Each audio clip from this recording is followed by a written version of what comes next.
सबसे पहले तो जानना चाहेंगे कि आपने बीजेपी क्यों छोड़ दी? इतना लंबा समय 1997, 1998 में आपने जॉइन किया था और 2025 में आपने छोड़ दिया। आप काम नहीं कर सकते या आपकी अक्षमता है कार्य करने में और कोई कार्य कर रहा है जो ट्रैफिक की समस्या है उससे निजात दे रहा है, तो आपको आगे बढ़ चढ़ के उसका आपको सहयोग करना चाहिए, न कि उसको क्रिटिसाइज करना चाहिए।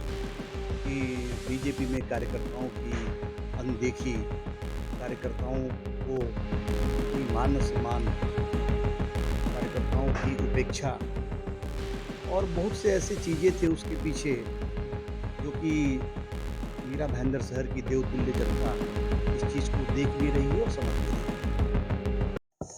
दर्शकों नमस्कार, मेरा नाम है मनीष कुमार सिंह और आपका बहुत-बहुत स्वागत करता हूँ। दर्शकों इस समय जो शख्सियत हमारे साथ मौजूद हैं, उनका नाम है सुनील केसरी। जी हाँ, 29 से 30 साल ये बीजेपी के साथ रहे, लेकिन अब एकनाथ शिंदे की शिवसेना में शामिल हो गए हैं।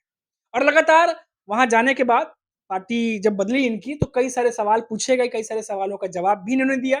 लेकिन आज हमारे साथ ये यहाँ मौजूद हैं क्योंकि जल्द ही अब बीएमसी चुनाव होने वाले हैं। माहौल धीरे-धीरे सुगबुगाहट गरमाती जा रही है और ऐसे में कई जगह पर देखा जा रहा है कि जो इम्पोर्टेंट या खास जो लोग हैं, कार्यकर्ता हैं, नेता हैं, वो महाराष्ट्र के अलग-अलग हिस्से में देख रहे हैं कि अब पार्टी भी बदल रहे हैं या अपनी पोजीशन भी बदल रहे हैं। तो पहले सुनील जी के पास चलते हैं। सर बहुत स्वागत है आपका सबसे पहले। धन्यवाद सर। सुनील जी, ठाणे जो एरिया है, मीरा भाईंदर जो एरिया है, एक तरीके से कहा जाता है कि क्योंकि खुद एकनाथ शिंदे यहाँ से आते हैं चुन करके, गढ़ है शिवसेना का और अभी जल्द जल्द से जल्द जो है यहाँ पर चुनाव भी होने वाले हैं, पूरा माहौल गरमाने वाला है। सबसे पहले तो जानना चाहेंगे कि आपने बीजेपी क्यों छोड़ दी? इतना लंबा समय 1997, 1998 में आपने जॉइन किया था और 2025 में आपने छोड़ दिया। सर, सबसे पहले छत्रपति शिवाजी महाराज के चरणों में नमन करते हुए, हिंदू हृदय सम्राट, शिवसेना प्रमुख बाला साहब ठाकरे को नमन करते हुए, धर्मवीर गुरुवर आनंद दीघे साहब को प्रणाम करते हुए, आपके चैनल के माध्यम से सभी दर्शकों को प्रणाम करता हूँ। अ, अमूमन मैंने ये बात पहले भी काफ़ी मीडिया चैनलों में कही है, बीजेपी छोड़ने का जो मेरा रीज़न था, वो बिल्कुल साफ था क्योंकि बीजेपी में कार्यकर्ताओं की अनदेखी, कार्यकर्ताओं को कोई मान-सम्मान, कार्यकर्ताओं की उपेक्षा और बहुत से ऐसी चीज़ें थे उसके पीछे जो कि मीरा भाईंदर शहर की देवतुल्य जनता इस चीज़ को देख भी रही है और समझ भी रही है। तो मुझे इसमें ज़्यादा बताने की ज़रूरत नहीं है। तो कुछ ये सब कारणों की वजह से मैंने बीजेपी से त्यागपत्र दिया था और ये बात पुरानी भी हो चुकी लेकिन क्योंकि जो हमारे दर्शक हैं, जो अभी देख रहे होंगे, हो सकता हो कि इस खबर से वाकिफ़ ना हों, लेकिन आज ये वीडियो, ये खबर देखने के बाद समझ जाएँगे क्योंकि 29-30 साल बहुत समय होता है सर। एक आदमी का अगर प्रोफ़ेशनल करियर देखें, तो वो भी 30-35 साल बाद रिटायरमेंट की एज एक तरीके से आ जाती है और इतने समय बाद आपने छोड़ दिया। तो फिलहाल अभी एकनाथ शिंदे की शिवसेना में हैं आप। क्या स्टडी चल रही है? क्योंकि हमने देखा कि कई संगठनात्मक बदलाव किए जा रहे हैं। नीचे के लेवल पर हमने देखा कि बहुत सारे चेंजेस कर दिए गए हैं। और क्योंकि मुकाबला हमेशा शिवसेना बनाम शिवसेना ही रहता है, चाहे लोकसभा हो, चाहे विधानसभा हो, चाहे यहाँ के निकाय चुनाव हो। तो ऐसे में क्या तैयारी चल रही है? कुछ अगर उस पे बता सकें। है। सर देखिए अभी हमारे जितने भी हमारे सीनियर प्रदेश के नेतागण हैं, हमारे जो वरिष्ठ लोग हैं, हमारी एक ही पहल अभी है कि महायुति की सरकार हुँ, ये चुनकर आए पूरे महाराष्ट्र में जो हमारी बॉडी जो निकाय की चुनाव है, उसमें महायुति की सरकार चुनकर आए। सबसे ज़्यादा हम इसके तरफ हमारा ध्यान है और हम उसी के तरफ हम अग्रसर होकर काम कर रहे हैं। जी। सर मीरा भाईंदर में अभी हैं यहाँ पर। मीरा भाईंदर जो शहर है सर, हमने देखा कि दर्शकों आपको बता दें कि विधानसभा में भी 288 सीटें हैं। अब सोचिए उसमें से जो जो सबसे लास्ट सीट थी यानी 288वीं सीट, वो मीरा भाईंदर की फाइनल हुई थी। इतना पेच फँसा हुआ था। बहुत इम्पोर्टेंट टोल नाके को हटाने की बात कही गई। जनता के लिए बहुत राहत की बात है, बहुत भीड़ लगती है वहाँ पे और अब फाइनली फैसला लिया गया। इसमें भी कहा गया कि एकनाथ शिंदे का मास्टर स्ट्रोक है क्योंकि काफ़ी समय से बात हो रही थी, पर फैसला नहीं हो रहा था। और अब मीरा भाईंदर की स्ट्रेटेजी को लेकर के बात करें, तो 2 सवाल कि उस जो टोल नाके को मास्टर स्ट्रोक की तरह देखते हैं आप क्या? और दूसरा ये कि क्या मीरा भाईंदर में मायावती साथ लड़ेगी या यहाँ फ्रेंडली फाइट होने के चांसेस ज़्यादा है? सर, सबसे पहले मैं आपको बताना चाहता हूँ कि जो टोल नाका का विषय है, ये विषय आज का नहीं है, ये पहले भी काफ़ी टोल नाका का ये जो ट्रैफ़िक की समस्या थी और जो वहाँ पे चार्जेज़ लगते थे, वो काफ़ी पुरानी समस्या है। इसके पहले भी 2014 से लेकर 2019 तक जो शहर के आमदार थे और उसके बावजूद भी 2019 के बाद से जब वो आमदार नहीं रहे थे और हमारे परिवहन मंत्री प्रताप सरनाईक साहब आमदार चुनकर आए थे। ये तब से लेकर आज तक ये विषय हमेशा चलता रहा और साहब ने इस चीज़ के ऊपर हमेशा संज्ञान लिया।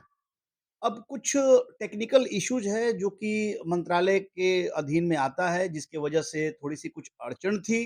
हुँ, लेकिन फिर भी जो काम और भी जनप्रतिनिधि को करना चाहिए था, मैं किसी को लांछन नहीं लगा रहा हूँ, मैं किसी को दोष नहीं दे रहा हूँ, लेकिन वो काम कार्य सम्राट प्रताप सरनाईक साहब ने करके दिखाया। मेरा तो बस यही कहना है कि अगर आप काम नहीं कर सकते या आपकी अक्षमता है कार्य करने में और कोई कार्य कर रहा है, जो ट्रैफ़िक की समस्या है, उससे निजात दे रहा है, तो आपको आगे बढ़-चढ़ के उसका आपको सहयोग करना चाहिए, ना कि उसको क्रिटिसाइज़ करना चाहिए। हुँ, जब टोल नाका स्थानांतरित होने का आदेश पारित होता है, तो फिर कुछ कमेंट्स आते हैं जनप्रतिनिधियों के, ये नहीं होना चाहिए, वो होना चाहिए, वो नहीं होना चाहिए, ये हो अरे! ये चीज़ अब पहले क्यों नहीं कहा आपने? ये हुँ, चीज़ आपने पहले प्रपोज़ल क्यों नहीं दिया? जब एक एक हमारे कार्य सम्राट प्रताप सरनाईक साहब ने काम करके दिखा दिया, तब आप उसके ऊपर कटाक्ष करते हैं, ये उचित नहीं है।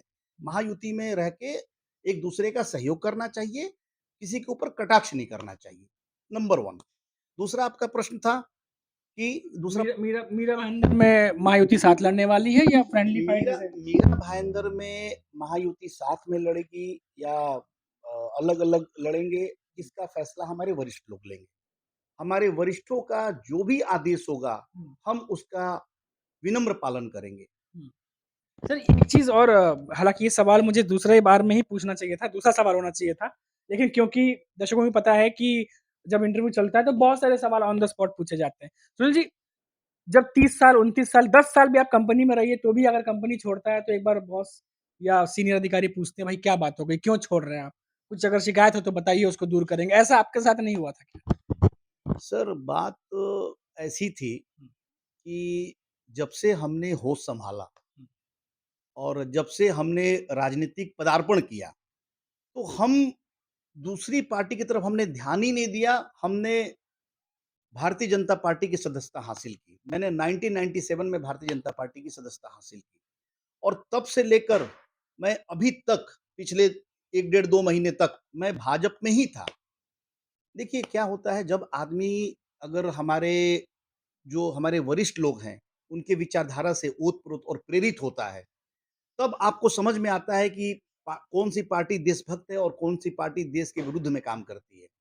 सवाल ये भी नहीं है, सवाल ये है कि अगर हमारी पार्टी अगर देशभक्त है, देश के हितों के लिए काम कर रही है, तो उस पार्टी में हमेशा हर एक आदमी को जाना चाहिए, ये भी सच्चाई है। भाजपा छोड़ने का या भाजपा को मेरे को अलविदा कहने का मात्र बस एक ही था कि जो भाजपा का संविधान, जो हुँ, भाजपा का सिद्धांत, जो भाजपा की विचारधारा, जो सही मायने में है, वो क्या मीरा भाईंदर में एप्लीकेबल है क्या? हुँ, मैं यहाँ के सभी लोगों से पूछता हूँ। भारतीय जनता पार्टी ये नाम नहीं है, लेकिन उस विचारधारा, उस संविधान, उस संविधान और उसके संविधान को जानना बहुत ज़रूरी है। हम कहते हैं हम भाजपा के हैं, लेकिन आप भाजपा के हो, मैं उस पे ज़्यादा कटाक्ष भी नहीं करना चाहता चूँकि मैं अभी उस पार्टी में नहीं हूँ, तो मैं ज़्यादा इसके ऊपर बोलना भी नहीं चाहता। क्योंकि आपने ये प्रश्न किया है मुझसे, तो मैं इसलिए कह रहा हूँ कि वो चीज़ें मुझे मीरा भाईंदर शहर में नहीं दिखी। मैं हुँ, ओपनली कहना चाहता हूँ। हुँ, तो इसके वजह से बहुत कुछ चीज़ें, बातें हैं जो कि मैं पब्लिक डोमेन में उसको सार्वजनिक भी नहीं कर पाऊँगा और जितने चीज़ों को मैंने देखा है वो मैंने सार्वजनिक किया भी है। हुँ। तो ये सब चीज़ें तमाम कारण हैं जिसकी वजह से मैंने मीरा भाईंदर भारतीय जनता पार्टी इकाई से मैंने इस्तीफ़ा दिया है। जी। सर आखिरी सवाल जानना चाहेंगे क्योंकि अभी मुलाकातें होती रहेंगी, बहुत सारी बातें अभी होने होने वाली हैं क्योंकि अभी आने वाले समय में माहौल गर्म होने वाला है, निकाय चुनाव।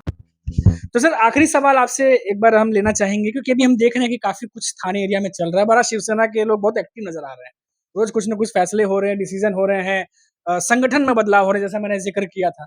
और प्रताप सरनाइक काफ़ी आजकल राउंड पे भी देखे जाते हैं, इन दिनों बड़ा एक्टिव हैं। वो रोज़ 2-4 वीडियो भी अभी वायरल हुए थे उनके सोशल मीडिया पर, जरा वीडियो वालों को रोक लिया था। कुछ ऐसी चीज़ें अभी टेस्ला की गाड़ी ले कुछ न कुछ एक्टिविटी चल ही रही है। लग रहा है कि ये सब कुछ करने के बाद भी जो एकनाथ शिंदे की शिवसेना है, क्या वो लोकल बॉडी के चुनाव में ज़्यादा सीटों के साथ लौटेंगे या कुछ करेंगे? आपको क्या लग रहा है? हम करेंगी चीज़ें? सर देखिए, आज जिस प्रकार से हमारे महाराष्ट्र के परिवहन मंत्री, कार्य सम्राट प्रताप सरनाइक साहब जिस जद्दोजहद, जिस लगन और जिस परिश्रम के साथ काम कर रहे हैं और जो मीरा भाईंदर शहर में जिस तरह से विकास का काम दिन पे दिन किए जा रहे हैं, उससे मीरा भाईंदर शहर की देवतुल्य जनता भी आश्वस्त है, उनके कार्य और उनके विकास कार्य की पद्धति को लेकर। हुँ, और रही बात मीरा भाईंदर शहर में मनपा चुनाव के बारे में शिवसेना क्या करेगी, कैसे करेगी? मैं आपके चैनल के माध्यम से फिर से मैं आपको दर्शकों को बताना चाहता हूँ, हाथ जोड़ के बताना चाहता हूँ कि मीरा भाईंदर शहर का हर एक शिव सैनिक, हर एक पदाधिकारी रात-दिन जनता के लिए काम कर रहा है। जनता के घरों में डोर टू डोर जा रहा है, उनकी समस्याओं को देख रहा है। शहर के हित में क्या हो सकता है, उनके विचारों को सुन रहा है, उसको समाधान करने की दिशा में काम कर रहा है। हमारा मकसद सिर्फ एक ही है, मीरा भाईंदर शहर की जनता का विकास, जनता के मुद्दों को सामने रखकर उसका समाधान निकालना और मीरा भाईंदर शहर का विकास। और उस पे प्रताप सरनाइक साहब रात-दिन काम कर रहे हैं। आज ही देखिए, आज ही हम लोग वार्ड नंबर 12 में गए थे। प्रताप सरनाइक साहब ने करीब 15 से 20 सोसाइटियों में आज बेंच वितरण किया वहाँ पे। अभी आगे भी करने वाले हैं। हुँ। 12 नंबर में और दूसरे वार्ड में भी अभी काफ़ी विकास की जो योजनाएँ थी और जो काम किया है प्रताप सरनाइक साहब ने, वो भी सराहनीय है। और मीरा भाईंदर शहर की देवतुल्य जनता इस उनके विकास के कार्यों से वाकिफ़ है। और मैं अंत में यही कहना चाहता हूँ, मेरे मीरा भाईंदर शहर की देवतुल्य जनता को कि आप मीरा भाईंदर शहर में जिस तरह से प्रताप सरनाइक साहब काम कर रहे हैं और जितना समय दे रहे हैं और जितने विकास के कार्य किए हैं, आप लोगों का आशीर्वाद, आप लोगों का प्यार हमारे परिवहन मंत्री, हमारे कार्य सम्राट प्रताप सरनाइक साहब को अवश्य दीजिएगा। यही आप लोगों के सामने मैं हाथ जोड़कर विनती करता हूँ। बहुत-बहुत धन्यवाद सुनील सर हमसे बात करने के लिए। थैंक यू सो मच आपने समय निकाला क्योंकि अभी चुनाव के जब माहौल शुरुआत होंगे, गर्म होंगे, एक बार फिर तरीके से हम एक बार फिर से सुनील जी से मिलेंगे, बातचीत करेंगे क्योंकि बहुत कुछ चलती है पार्टी के भीतर चीज़ें और बहुत ज़्यादा क्योंकि आजकल हम देखते हैं कि लोग वेब सीरीज़ में, फ़िल्मों में बड़ा इंटरेस्ट लेते हैं क्योंकि वहाँ पे सब कुछ मिलता है, ड्रामा है, एक्शन है, सब कुछ है और उससे कहीं ज़्यादा हमारे देश की सियासत इंटरेस्टिंग है जब वो चुनाव का माहौल गर्म होता है और ये बताने की ज़रूरत नहीं है। अभी के लिए इतना ही। आप देखते रहिए चैनल और चैनल पर नए तो सब्सक्राइब करिएगा ताकि जब अगली बार हम यहाँ पर लौटें कोई खबर आपके काम की अपलोड करें तो उसकी नोटिफिकेशन आपको मिलती रहे। नमस्कार।